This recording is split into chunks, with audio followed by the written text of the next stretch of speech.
Welcome to session number 34, believe it or not, of an introduction to biblical prophecy. I'm Dr. John McMath, joined here by my friends in Italy and the Philippines, and it's good to see everybody here. We'll be working in chapters 17 and 18 of the book of Revelation today. And I will be the first to admit that this is difficult material. It is really difficult. The imagery, the broad use of symbolism make this just a difficult chapter or a couple of chapters. The key character here is going to be an entity identified as Babylon. And we've come up to Babylon in the past. You've noticed Babylon in the list of usual suspects. When we think of the nations which surround Israel in the ancient world and have come forward into the modern world, it's always the list of the same people groups. So there are close-in people groups. The Ammonites, Moabites, Edomites, the Amalekites, the Midianites, and so on, Ishmaelites of various sorts, Philistines, Canaanites. Those are close. Farther away, we see the larger groups of Asia Minor, Mesopotamia, and of North Africa. And all of those today are Muslim nations. And it's been fascinating to watch the news out of Israel, and for that matter, the rest of the Middle East lately, to see how things are lining up and how alliances are being declared.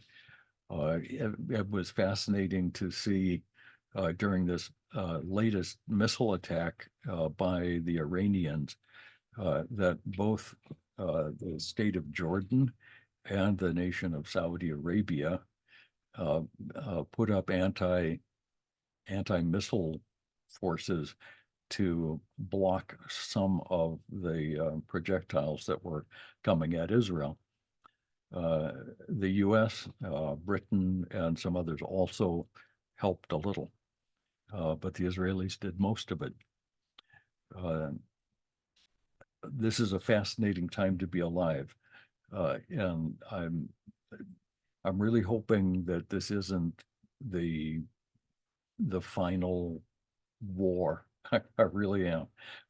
I can see some of the players on the field that the Bible predicts, and some of the focuses that the Bible predicts. And this chapter is speaking directly to that. I wish I understood all of it. So we're in the we're definitely living in interesting times. What we're looking at right now is certainly not the Battle of Armageddon, because everything else will have happened first. But it's steps that are leading toward the concluding battles that Antichrist will wage, or, well, could be, unless everything draws back and all of the wars stop and we have another 1,000 years of peace. I'd be fine with that. But what we're looking at today in the news fits the biblical pattern so well that I have to wonder. I could be wrong. It's important to recognize Dr. McMath could be wrong, but there's some scary stuff going on. So we'll talk a little bit about that and see how far we go with it. Let me get the share screen up, if that can work for me. Yes, it's trying to. Bingo. Okay. Chapter 17 starts right out with doom. Oh boy, boy, is Babylon going to get it? And I'm just going to read some of this.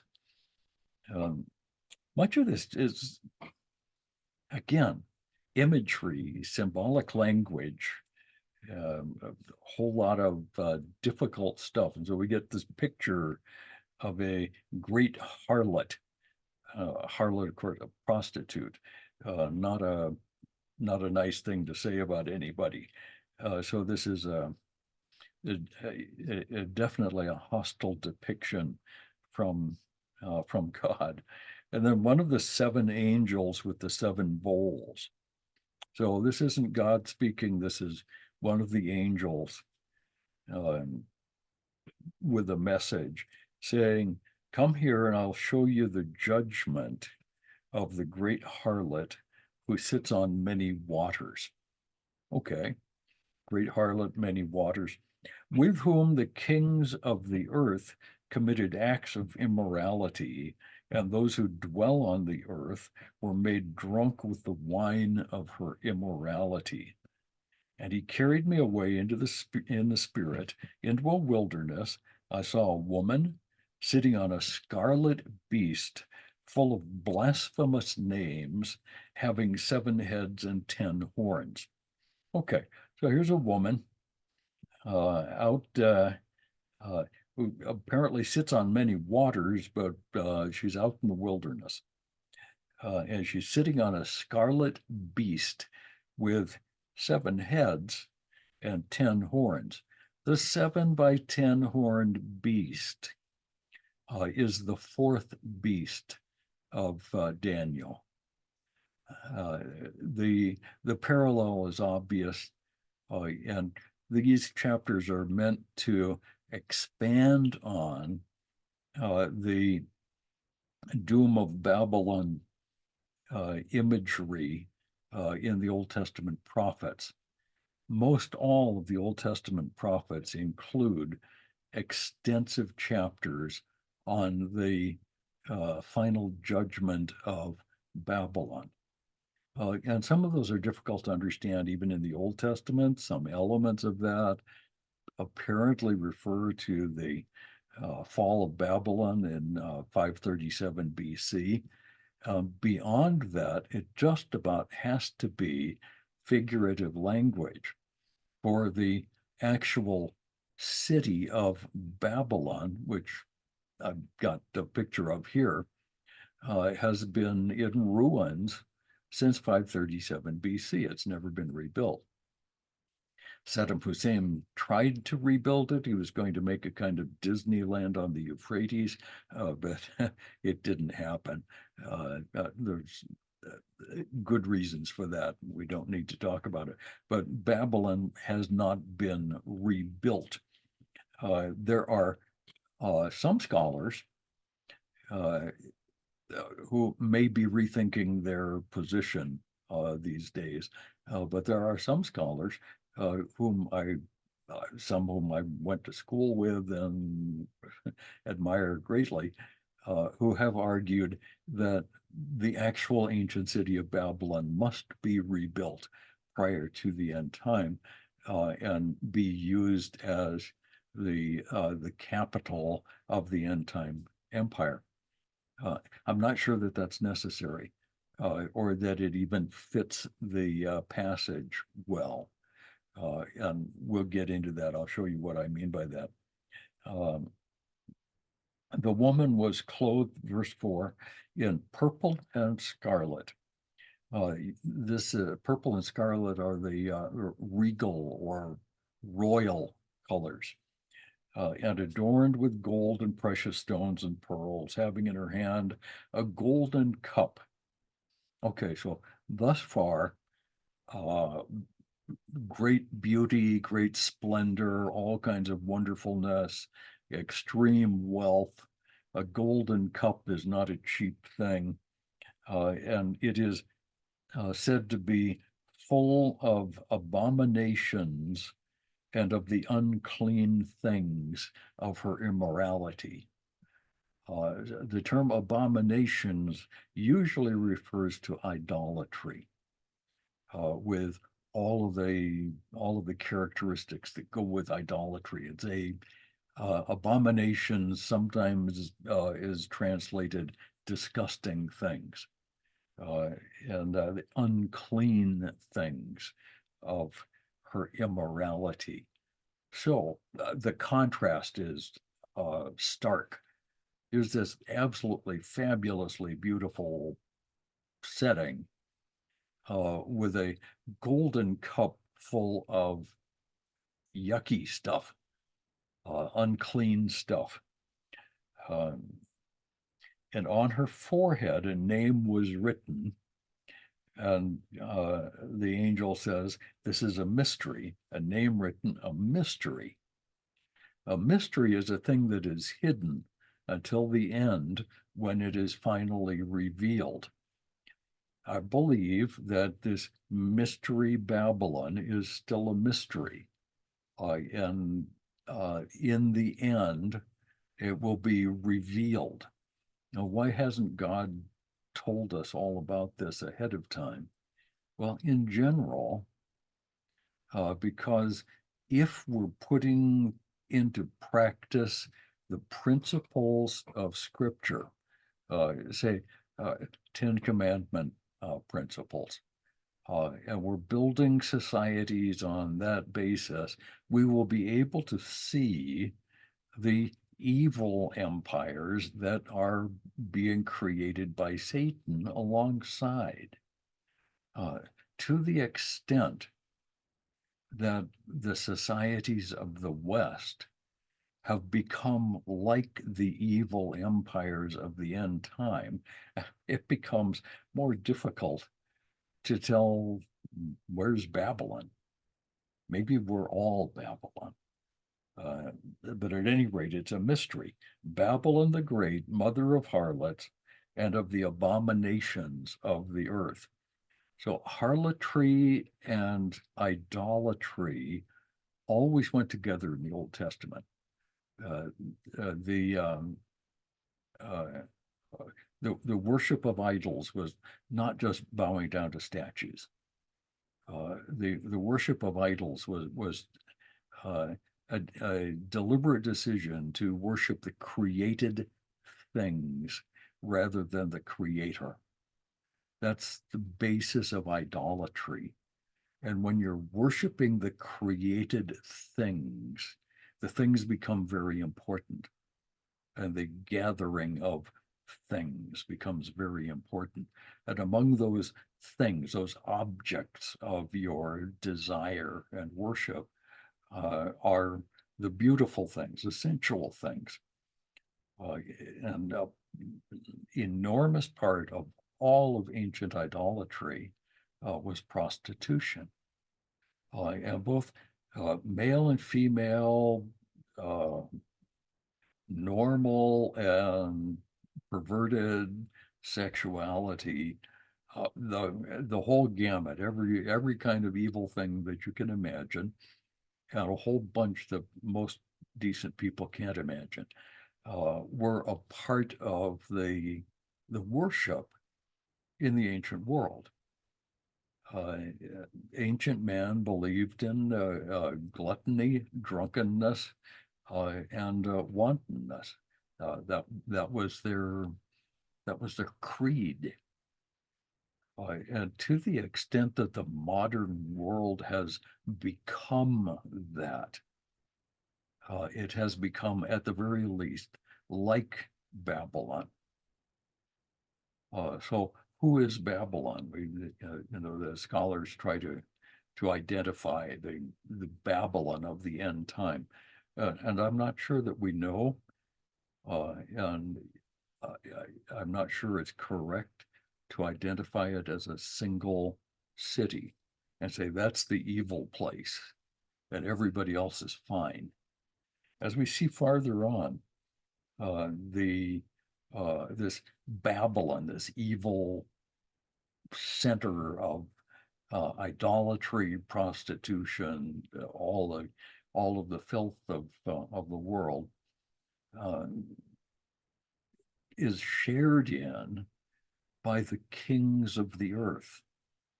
Also, the oligarchs, the powerful people, the elite rulers of the world are sharing in this Babylon system, this mystery Babylon, in order to increase their own wealth.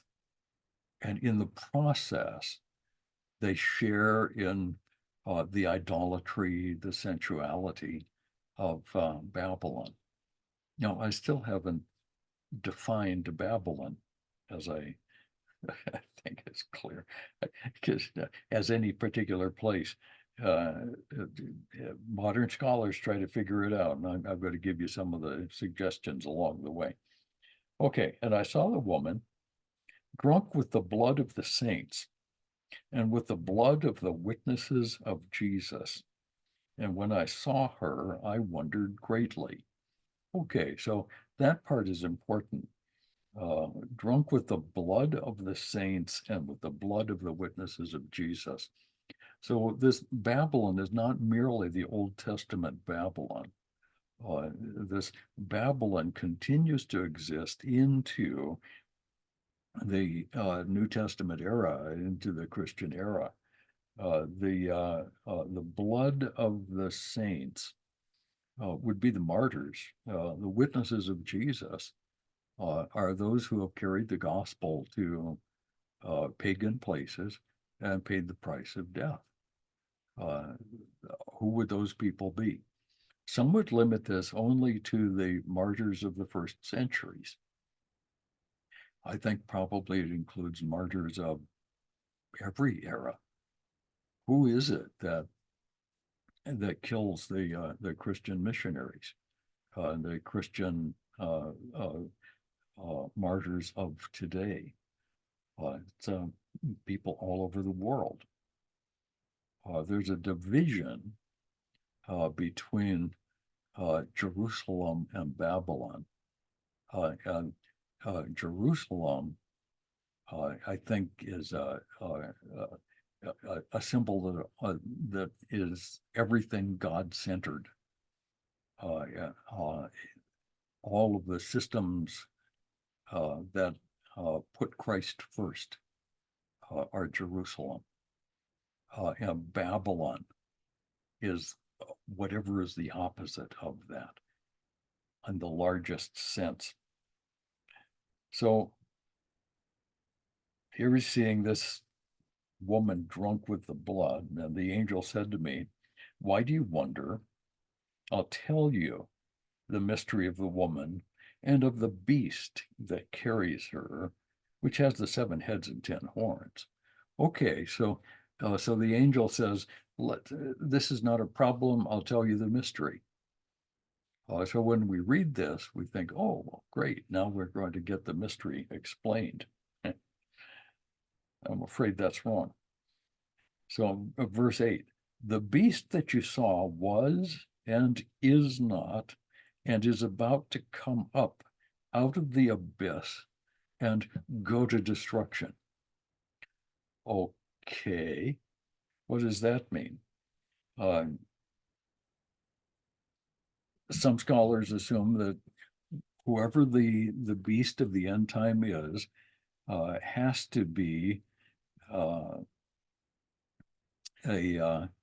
world power that had been prior to the time of John, is out of power at the time of John, and is coming back. Okay. He was, he is not, and is about to come out of the abyss, and he will go to destruction. Anyone who comes out of the abyss is coming out of hell. So this is not a good thing. He was, he is not, and he is about to come out of the abyss and go to destruction. Well, that could refer to a whole bunch of things. Is this the ancient Babylon that was, that is not at the present time, or at the time that John was writing?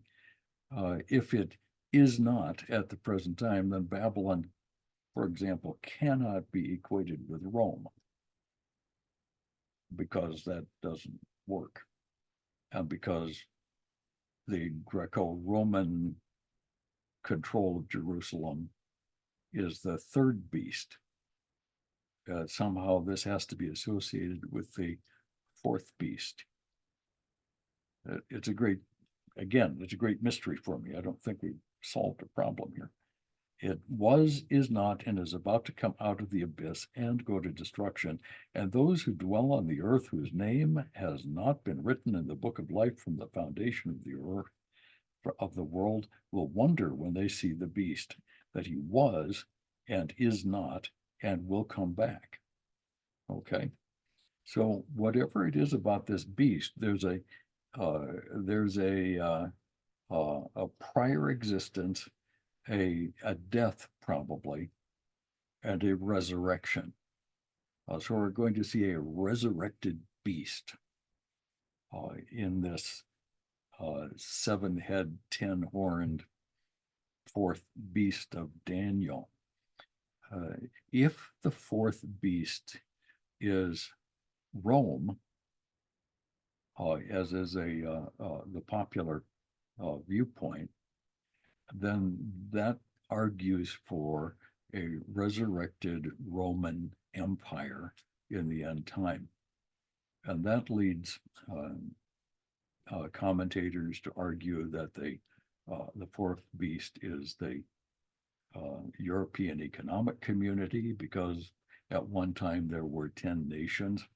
Today there's 22? I've forgotten. That hasn't worked very well, and it's hard to imagine the bureaucrats in Brussels trying to take over the Middle East. I don't get it.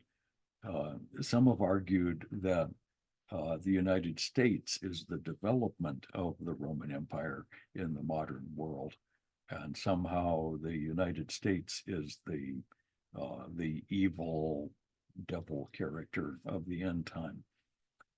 That's getting more and more believable, but it still doesn't really fit the biblical pattern.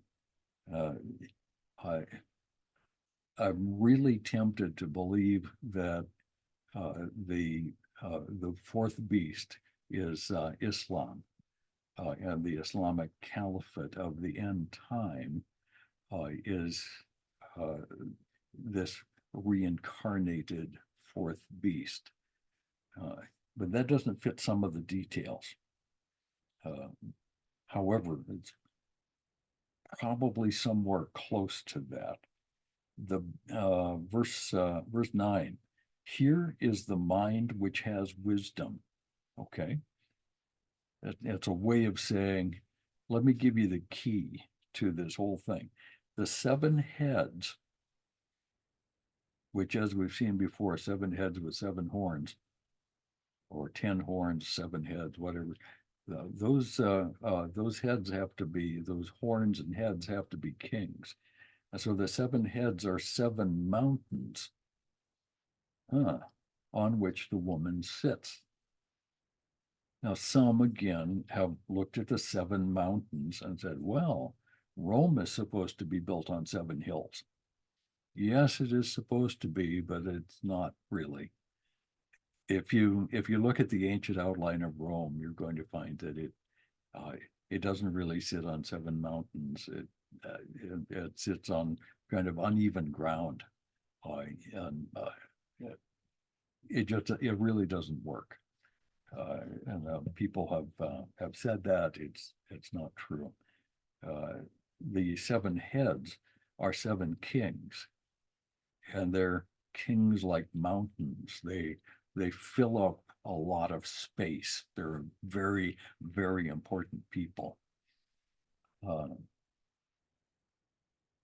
Which leads me to think that the end time ruling beast is going to be larger than the Middle East, just from the thoughts of it. And they are 7 kings. 5 have fallen, 1 is, and the other has not yet come. When he comes, he must remain a little while. Okay, so now we get a total of 7 kings. 5 have fallen, one is, and the other has not yet come. Scholars beat themselves up trying to identify the 7 kings. And it would be interesting to know, are they in sequence? Or are they all ruling at one time? From John's point of view, there are 7 or 5 who have fallen, one that is, and one who is yet to come. Who would that be? The king at the time of John was the one after Nero. Yeah, I can't even remember. So that would mean that the end of time took place around 100 AD, which didn't happen. So it probably doesn't mean that.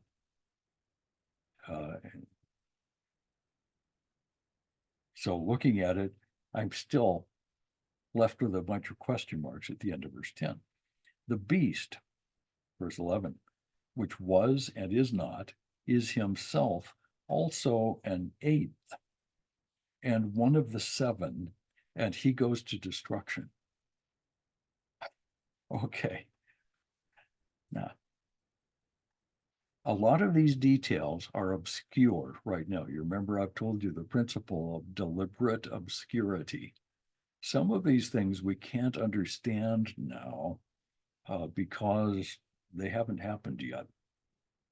And when the prophecy itself unfolds, all of it will be clear. That's a warning to us. The fact that we can't really put this all together in a clear pattern means it hasn't happened yet. This is something that's still future.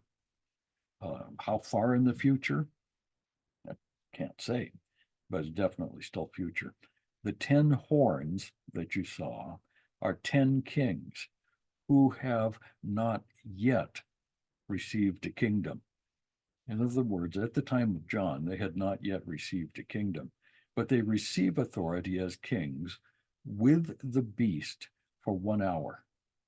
So whatever this is a short-lived 10-horn, 10-king organization of states.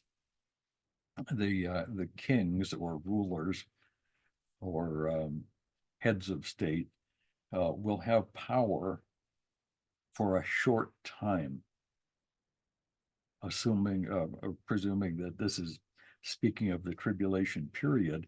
The Antichrist will put 10 kings in power for a brief time. And these have one purpose. They give their power and their authority to the beast. So the beast is Antichrist and his system. Okay. Let's see if the next little bit makes any better sense. A few conclusions from this first part of it. The 7 heads and 10 horns make it really clear that this is the 10-horned final incarnation of the beasts of Daniel. It has to be. The passage speaks of tremendous wealth. In verse 8, the notion of the resurrection of this beast is fascinating. Some have argued that the Antichrist will have a fatal head wound and will be resurrected.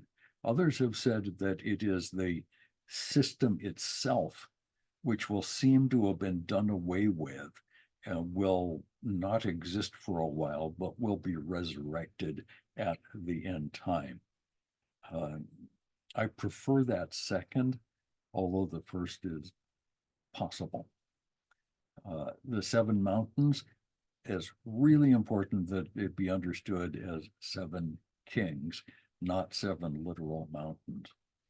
And then the 7th, the 8th, and the 10 are clearly related to Daniel's prophecy. This is still a mystery. We can't really do anything with it today. Okay, let me go on to This next slide, which is the good news, this is what comes next. So look at verse 14, and I'll walk through this and we'll make some conclusions from this. And these, that is the beast, the 10 horns, this crew, will wage war against the Lamb. Okay, the Lamb, of course, is Christ, and the Lamb will overcome them because he is Lord of Lords and King of Kings. And those who are with him are the called and chosen and faithful. So this is a description of the arrival of Christ for the final battle. And those who are with him are apparently believers. So who comes with Christ for this final judgment? Who are the believers at that time? Well, I would think that we'd be among them. That's not absolutely clear, but I would think that we would be. And he said to me, the waters which you saw where the harlot sits are peoples and multitudes and nations and tongues. Okay, think about that, the waters. This isn't true everywhere in Scripture, but in this particular spot, the oceans, the waters of the sea, are representative of the Gentile nations. The waters which you saw the harlot sitting on are peoples and multitudes and nations and tongues. Now, notice it doesn't say every nation. It just says this is a variety. This is peoples and multitudes, large numbers, nations, differing ethnic groups. So whoever this beast coming out of the sea represents, it's a representation of multiple ethnic groups, black and yellow, green and white, all of the different colors of mankind, all of the different languages of mankind are supposed to be represented here. The 10 horns which you saw and the beast, these will hate the harlot. Okay, that's interesting, because it sounds like the harlot is sitting on this 10-horned monster, and the beast will hate the harlot and will make her desolate and naked, and will eat her flesh and burn her up with fire. Okay, so there's this evil harlot character and the 10-horned beast character are both evil, and they're going to be at war with one another. So we can't identify them. So the harlot is not the beast. There's a relationship between them, and yet it's a hatred relationship. And God's people are spectators to all of this. All right, they're eating her flesh and burning her with fire. Okay, that's fairly disgusting. For God has put it in their hearts to execute his purpose by having a common purpose. And so they, two different kinds of evil are going to have a common purpose. They will end up eating one another by giving their kingdom to the beast until the words of God will be fulfilled. So the woman whom you saw is the great city which reigns over the kings of men. Okay, now we're getting closer to some kind of definition of the woman. Right? The war on the part of everyone concerned here, the beast, the woman, the whole, they're all fighting against the Lamb. He's going to arrive for a final conclusive victory. All right, so chapter 18.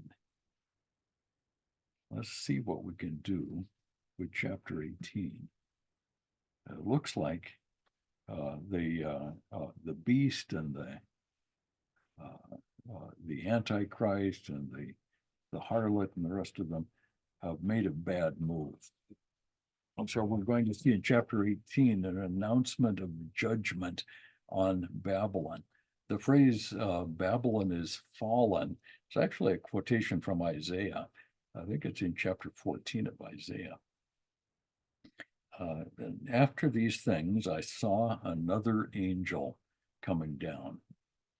This one is one having great authority, and the earth was illumined with his glory. So this is a very, very big, important announcement that is coming in the middle of a whole bunch of bad stuff happening on earth.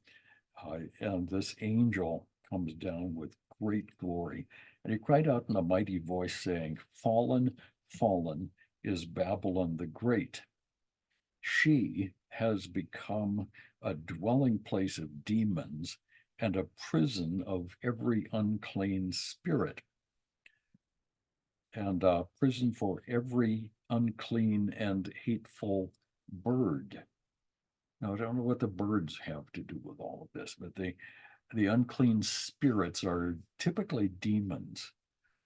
So, okay, Babylon is a really, really bad thing, and this woman is supposed to be associated with Babylon the Great. For all the nations have drunk of the wine of the passion of her immorality, and the kings of the earth have committed acts of immorality with her, and the merchants of the earth have become rich by the wealth of her sensuality. Okay, that's an important detail. Whatever this Babylon is a dwelling place of demon and a prison for unclean spirits, which makes it a very, very bad thing. The kings and merchants of the earth have allied with this harlot character for great wealth.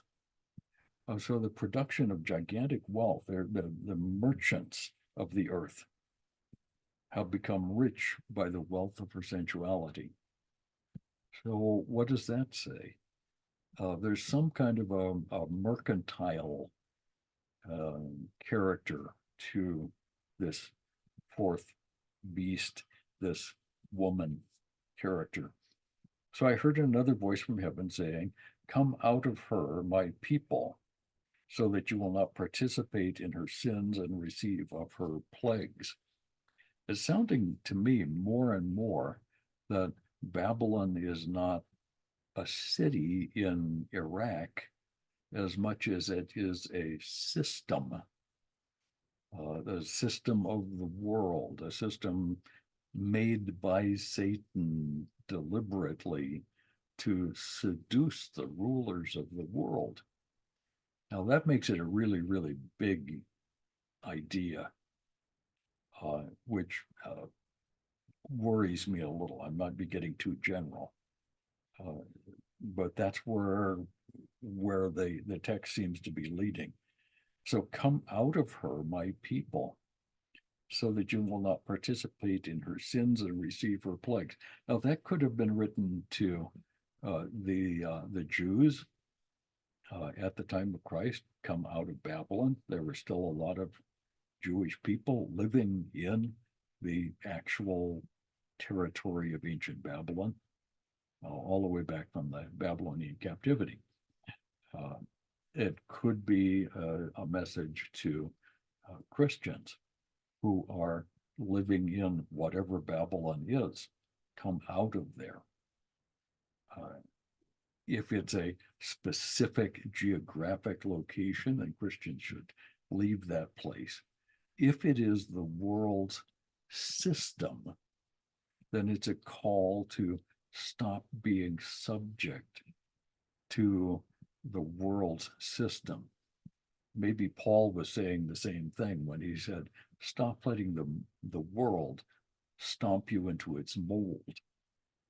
Stop being like the world and letting the world give you the cues for your next activity. Stop being part of it. And again, I'm not entirely sure how to do that. Even right now, I'm using technology built by the world. Okay, the Zoom technology is actually made in China by a company owned by the Chinese communists, and it turns out it's the best software for doing what we're doing. That's a little scary. So am I saying that China is Babylon? Well, no. But the world has a system put together by Satan himself, is designed for the production of great wealth for those who will bow the knee to Satan. And at that point, there's a warning here. So come out, for her sins have piled up as high as heaven, and God has remembered her iniquities. Pay her back even as she has paid, and give back to her double according to her deeds. And the cup which she has mixed, mix twice as much for her. To the degree that she glorified herself and lived sensuously, to the same degree give her torment and mourning. For she says in her heart, I sit as a queen, and I am not a widow, and will never see mourning. For this reason, in one day, her plagues will come, pestilence and mourning and famine, and she will be burned up with fire. For the Lord who judges her is strong. Okay, that's quite a warning. There are times I wish it was clearer, but that's quite a warning. Verse 9 through 24, the lament on Babylon is continuing. And here we get a whole bunch of detail. The kings of the earth who committed acts of immorality and lived sensuously with her will weep and lament over her when they see the smoke of her burning. So the picture here is of the destruction of this Babylon system, identified as the harlot. Standing at a distance because of the fear of her torment, saying, Woe, woe, the great city Babylon, the strong city, in 1 hour your judgment has come. And the merchants of the earth weep and mourn over her because no one buys their cargoes anymore. So it looks like a destruction of the world's economy. Cargoes of gold and silver, precious stones and pearls and fine linen and purple and silk and scarlet, every kind of citron wood, every article of ivory, every article made from very costly wood and bronze and iron and marble. The list here in 12 and in 13 is of luxury materials. In the ancient world, that was these things, precious stones and silk and various kinds of spices and incense. Those things were very expensive. They were very portable, so you could carry a great deal of wealth in a small place. The same thing today would be something else. Bitcoin or something, I don't know. But very, very great wealth. The cinnamon and spice and incense and perfume, frankincense, cargoes of horses and chariots and slaves and human lives. So there's human trafficking as a part of this.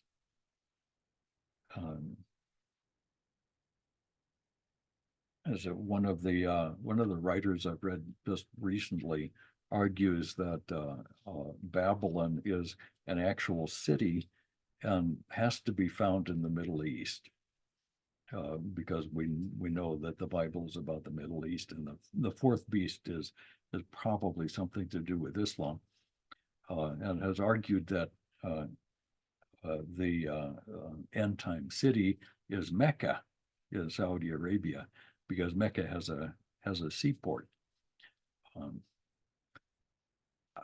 I don't know that that's a good suggestion, but it's interesting. There's some arguments for that. Some have argued that this has to be the cities of the Persian Gulf, which are definitely wealthy. I think it's better to understand Babylon as the world's system. This is the harlot.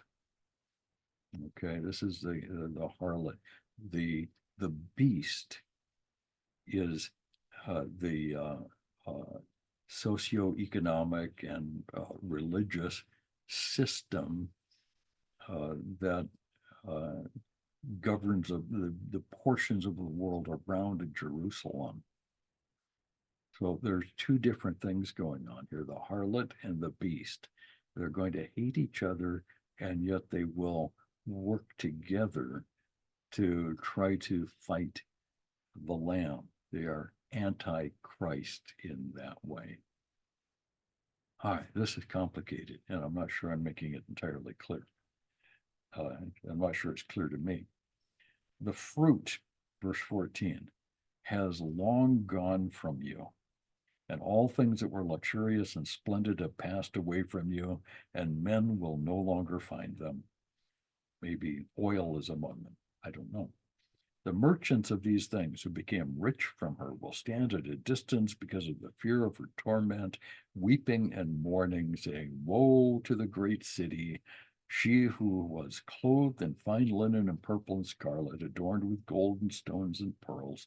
In 1 hour, such great wealth has been laid waste, and every shipmaster, every passenger and sailor, as many making their living by the sea, stood at a distance and were crying out as they saw the smoke of her burning, saying, what city is like the great city?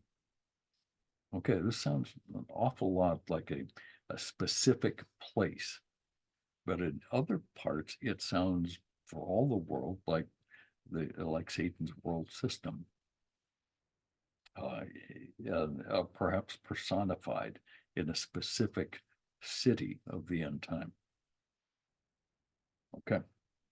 And they threw dust on their heads and were crying out and weeping and mourning, verse 19, saying, woe, woe, the great city, which all who had ships at sea became rich by her wealth. For in 1 hour she has been laid waste.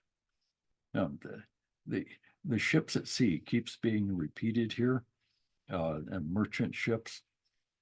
Today, that would be container ships and oil tankers, that kind of thing. Is that all this is, or is there something more going on? I don't know. Rejoice over her, O heaven, and you saints and apostles and prophets, because God has pronounced judgment for you against her. So this harlot character is being judged by God, and the saints and apostles and prophets. The apostles are the New Testament. The prophets are the Old Testament. You saints and apostles and prophets, rejoice. This is a good thing that the beast of Satan is being destroyed. And the strong angel took up a stone, like a great millstone, and threw it into the sea. So will Babylon, the great city, be thrown down with violence and will not be found any longer. The sound of the harpists and musicians and flute players, trumpeters will not be heard in you any longer, and no craftsman of any craft will be found in you any longer. The sound of a mill will not be heard in you any longer, and the light of a lamp will not shine in you any longer. The voice of the bridegroom and bride will not be heard in you any longer. Your merchants were the great men of the earth, because all the nations were deceived by your sorcery. Okay, that last one is telling. Your merchants were the great men. The term "great men," in the Old Testament that would be Gibborim. In the New Testament, it's the translation of that. It translates very important people, the elite characters, men who would go to the World Economic Forum to listen to speeches about how the poor people would be better off if they just eat bugs and stop farming. It's just hard to entirely figure it out. So your merchants were the great men of the earth, and all the nations were deceived. The lies of the devil sound really good until you analyze them in the light of biblical principles. And at that point, we find that the lies of Satan are meant to deceive the nations. And so we ask ourselves today, what are the deceptions that are out there? Some of them are religious, and some of them are political and economic. The religious deceptions are all kinds of false religions. One of the largest in the world is Islam, but there are others. Hinduism has got a huge portion of humanity under its claim. Buddhism is still one of the strongest forces in Asia, but Islam is an aggressive religious movement that has taken over big parts of the earth and is aggressively trying to reestablish a foothold in Europe and in the New World.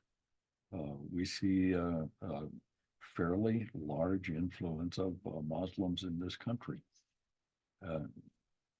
That's the religious part of it, but there's also an economic and political side to this end time power package. And that would be a totalitarianism, a movement toward a dictatorship under the control ultimately of Satan himself.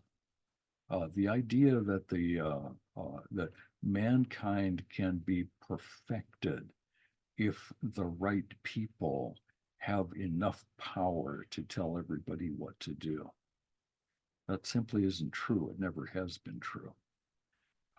And lies like communism have always been wrong. It has never worked anytime it's been tried, but it still comes back. The Marxist ideal that one day we will own nothing and we will all be happy has always been a lie. And it has never been proven workable, and yet it keeps coming back. Young people in colleges, and even younger than that, are taught that this global totalitarian system, secular system, will be a good thing. And the merger between a global totalitarian materialistic system and the movement that we call Islam is one of the strangest things in human history, and yet we're seeing it. The Muslims are allying with the Marxists to try to destroy Jerusalem. And that's what's being described in the battles of the end time. So what we're seeing today with the conflict between Iran and Israel may well be the precursors to these end time battles. Scary thought. Anyway, the last verse in the chapter, in her, in this harlot character, was found the blood of the prophets and of saints and all who have been slain in the earth. So she has blood on her hands, and in the end, there'll be God to pay. So chapter 19 is going to continue this. This begins, chapter 19 takes us into the actual last events of the story. Next week, we're going to conclude it all. Much of the last bit is very encouraging. It's really nice to know. We'll see the second coming, the 1,000-year kingdom, which actually in the Bible is, or in the book of Revelation, is very briefly stated. Doctrines of resurrections, final judgments. We'll look over all of that next week.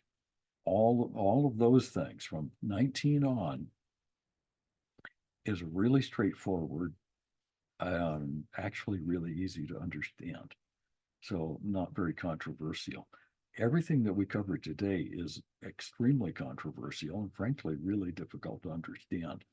And I don't expect everybody to agree with me that there are these two systems, a totalitarian political economic system and a totalitarian religious system of the end time.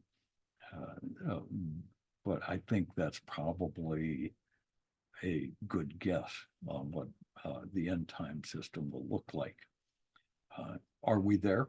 I don't know.